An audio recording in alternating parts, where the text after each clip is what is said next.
আমি তো আপনার কাছে যৌতুক বা অন্য কিছু চাই নাই, দান অনুদান চাই নাই। আমি চাইছিলাম আমার পোলাটা যখন চাকরিটা দেই তখন জমি বিক্রি করে আমার 20টা লাখ টাকা দেওয়া লাগছে চাকরির জন্য। আমি ওই টাকাটা চাইছিলাম। আজকে যদি সুখে থাকে, সামনে যদি সুখে থাকে, সারা জীবন যদি সুখে থাকে, আপনার মায়েই থাকবো। আমরা কয়দিন কই দেন টাকা, দেন দেন টাকা। আমি গাড়ি চালাই, ড্রাইভার মানুষ, আমি পরের চাকরি করি, আমি এত টাকা পাম কই?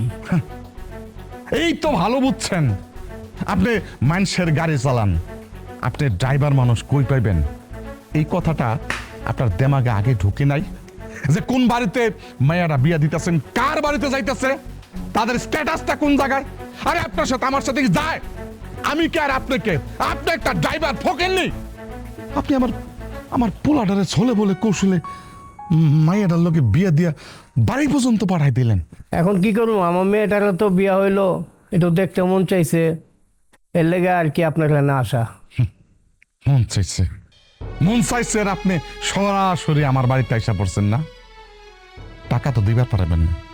কি আনছেন? বাক্সের মধ্যে বইরা কয়েকটা জিলাপি লইয়া পড়ছেন আমার বাড়িতে না? সব বুঝি।